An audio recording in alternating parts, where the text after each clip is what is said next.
Today, Precarious plays Samurai Legend Musashi. Okay, so you're gonna say action. Oh, action. Okay. How can this be? Oh, I guess, no, this isn't the... This isn't the game where we care about the talking, right? No, I don't think it is.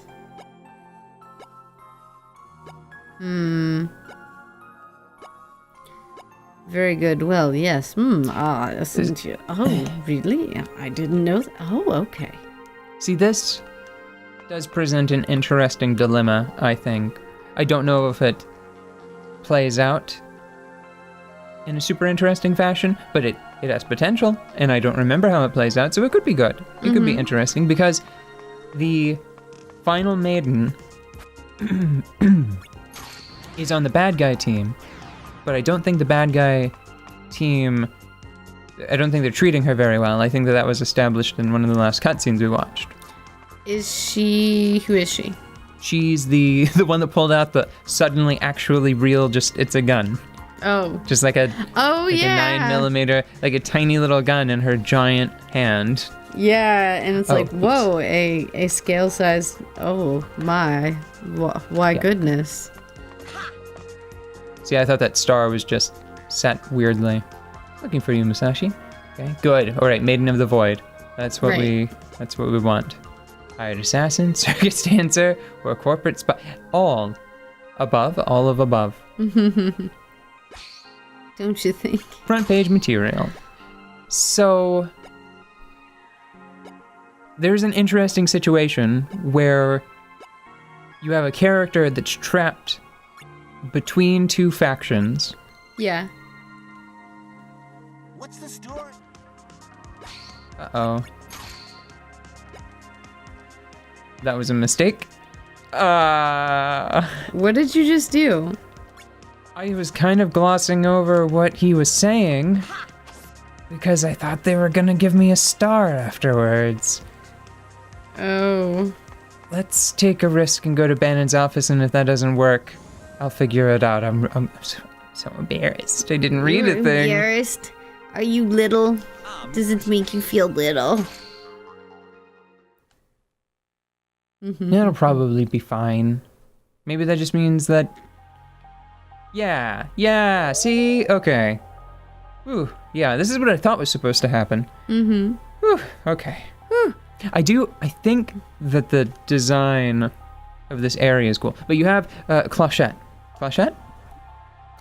Yes. Right? You took French, I did not. There are way more letters in French than I'm not sure if it's clochette or cloche. That's saying it out loud. I have no idea. So your guess is better than mine. I was gonna say as good as mine, but no, better. I'll turn the volume up a little bit so that way we can...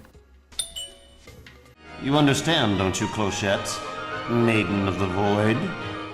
Because we have the game volume on the TV really pretty low, so sometimes it's hard to hear, but I'll try to hear her name clearly here in a second. But she's trapped between two factions, and Musashi is an outsider to both of them, really. Yeah, doesn't this place we're in make you think of Shadow of the Colossus? Yeah, a little bit. Like I just had sort of a flashback moment. It also reminded me pretty strongly of Wind Waker and a particular section of Wild Arms 3. Oh my. But Wild Arms 3 is one of my favorite. But that's cheating, because I'm pretty sure that 2 out of 3 of the games we were just talking about feature cel-shaded visuals. Well, I was talking about specifically all of the big, larger-than-life, heavy stone in a valley that is, like, weirdly sunny, where it probably wouldn't be. It seems very temple-like. It's really cool. I'm gonna pretend like I was aiming at that one. Yeah. Instead of this horde of of enemies. What do you mean pretend? You were aiming at that one. Yeah. For sure. Oh, that's kind of cool. That is cool.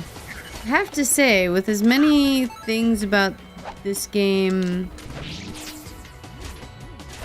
that are not super, Yeah. there are a lot of nice touches when it comes to the visual design of things. Yeah, I mean, it's not... I don't think it's bad. I just think that it's not as... completely, thoroughly entertaining as the first one. And that's probably the main reason why I didn't remember much of it. Yeah. Part of me thinks that it might have been damaged a bit by the change in perspective. Mm-hmm. What do you mean by change in perspective? The original Musashi was not from over the shoulder. It was a top, not quite top down, but the camera was usually pulled out a bit, right? Right. I think if you were to move the camera around, imagine zoom the camera out until Musashi probably only took up. Let me see. I hope that he's not going to start moving. Okay, see how large the enemy is on screen right now? Mm-hmm. Imagine if I were playing as him. Oh. Like, that's how much of the space you would occupy, I'd say. Got him on the backswing. I'm pretty sure you can only hit them... I think you can only hit them once per toss, so that's not too bad. I think it would be really cool if you can learn a move from just one half of those guys. Uh-oh, it's not... It doesn't track the ground. Am I stuck doing this? Oh, okay, I can cancel it with the sword button. All right. You know... Evidently, I can learn a move from the gelatinous enemies down there, and I'm excited to see what that's gonna be. It's cute. Dampen. It's cutie. Slorb. It's gonna be slorps. It's gonna be called slurps. Slurps. One thing that I was thinking about recently, and this has it comes about because of my book reading habits, but do you ever distrust your taste? Like your own taste? Yes, I can tell you without a doubt, just off of the top of my head. Yeah. I go much too easy on a lot of tactical strategy JRPGs, SJRPGs. Yeah. Because I was playing a game on the 3DS called Stella Glow.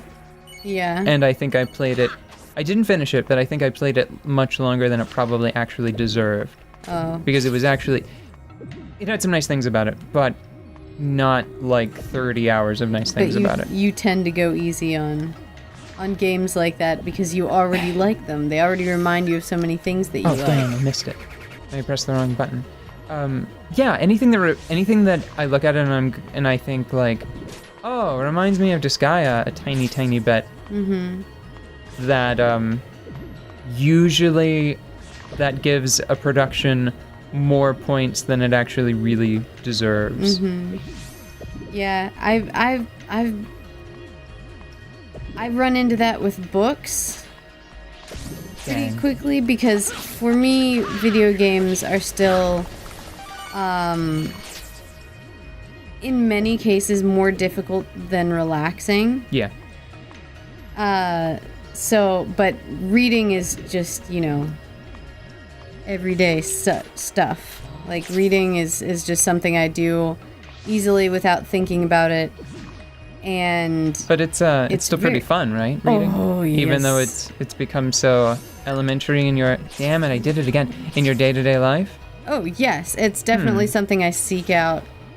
Something fun that you do often, huh? Uh-huh. If only there was a word for that. Is it a hobby? No. What? Just nothing. There's nothing. What are you saying? If you haven't figured it out by now, I'm not gonna spoil it for you. Oh, don't be so passive aggressive about it. Okay, here we go. I did a thing. What is it? Is it turned into cube or is it just a... Oh. Inner refuse? Gradually expend MP to... Now that is fine. Oh, too much MP. Okay. That could be like a boss changing technique.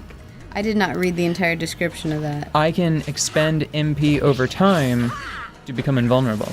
Oh, shit. Is that why you're burnt? Oh, never mind. It was a shadow. Oh, I was burnt? Yep, Oh. burnt. Oh, I see. Toasted. Yeah. You know, burnt. Like, that's too long in the toaster. It's not like sunburnt or lava burnt. It's like toast burnt. Oh, wait, I don't want to leave that thread just blowing in the wind. I think this could, if this were like a harder game, and I Yeah. mean like the fiction, if it had like a nastier story, this could be an interesting moment because Musashi is like the only outsider in this story. Ah, So you could have this character that could only really look to Musashi for refuge. Excuse me. refuge. Yeah, refuge. Not refuse. It's very different. Yeah. Because everybody else could be mad at her. And I think she, if I remember correctly, I think she might actually play that angle up a little bit, but we'll see. Yes, we will.